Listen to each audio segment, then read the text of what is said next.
So I'm just gonna do some quick fire questions. So we got a pen and piece of paper. These are just some questions related to kind of the different categories that we were shepherding. Just to do a little bit of personal inventory. Sometimes I've done like full exercises around this, but we'll just do a few quick question and answer times so you can just think about these different areas. And I'm gonna have to do them off the top of my head because I think I accidentally deleted those slides. Yeah, I've got like the title one, and there's like nothing. They were all sitting there this morning. So let's start with the self. I'm going to give you like a minute. I want you to write down as many of your strongest attributes, things you build off of, and places you're like, man, I need somebody on my team that would balance that out. I want you to write those two things down. You got 1 minute. I want you to come up with as many sort of strengths and weaknesses, particular virtues you've got, or things you're like we would need another person in the room that's like this. Go. So we're doing two different things? Three? See if you can do 3. Yeah, you can do 2 positive, 1 negative, or you can do 3 of each if you're fast enough and you can do it. But I want a balance of both. And you got a minute, so you should have enough time to do plenty.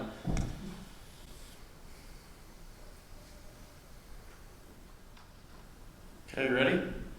Write down 2 people you could talk to in the next 48 hours who would give you an honest assessment of how they feel like you're doing, just from a health standpoint, well-being standpoint. They could just give you an honest assessment to check in on you. They'd know if you were yourself or if you were running low on steam.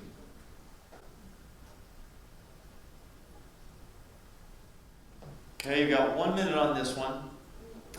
Write down 3 key experiences of your life. They could be neutral or positive that you feel like have been particularly shaping for you along the way. It could be your character, your vocation, any number of things that have just particularly shaped you. And then write down 2 things that have been very difficult experiences that might give you a heart for a particular section of your community. Okay, I'm sorry. Wait. Sorry. I'm having trouble hearing you. 3. Oh yeah, government aspect, sorry. Give me 3 experiences that you've had that have just been neutral or particularly positive in your life. They've given shape to your vocation or things you enjoy, just experiences that are unique to you. you. That one first? Sure. Like before you give us another question? Sure. Okay. Go for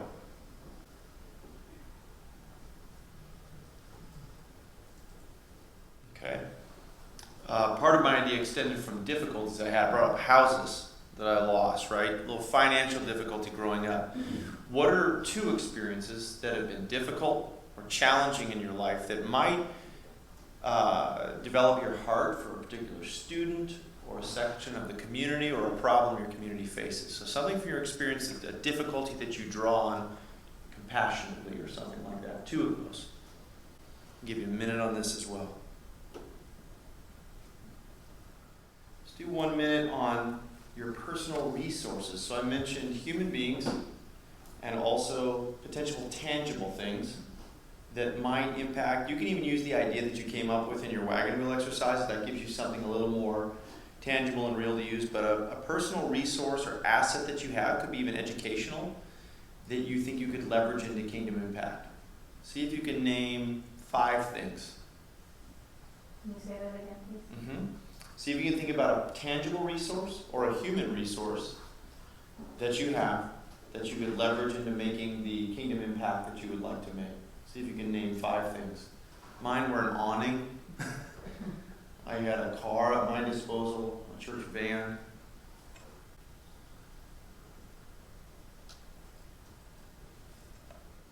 Okay, and this next one, this has to do with sort of shepherding our context. Who are 3 people that you could talk to, places you could go to investigate and learn more about your context? It could be county, city, etc. If you had to do that next week, who could you have a cup of coffee with? To get maybe even deeper than you already are into what's going on in your context.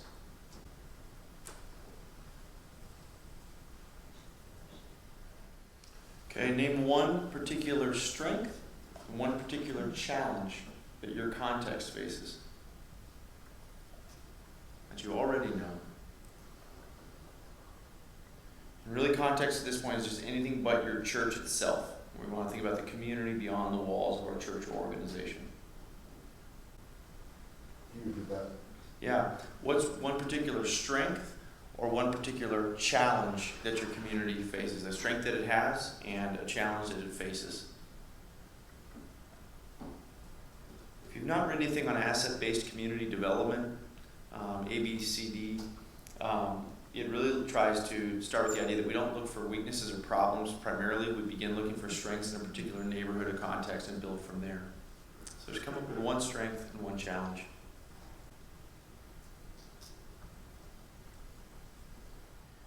Shifting to thinking about your church, so thinking about your idea in your church context, this will be our last one.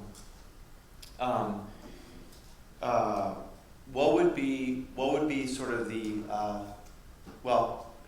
who would be, name 3 stakeholders that you would need to get buy-in from? Start there, we'll give you 30 seconds on 3 stakeholders that you want as allies or people that you would need in there to get buy-in from.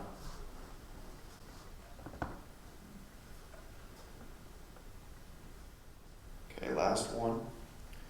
What would be the, I'll say this, what would be the best mechanism in your church, or what's the key mechanism to getting your idea out in front? So is it a certain kind of meeting, sermon, forum, newsletter? What would it be, would be the key mechanism if you wanted to at least get the idea out in front of some people?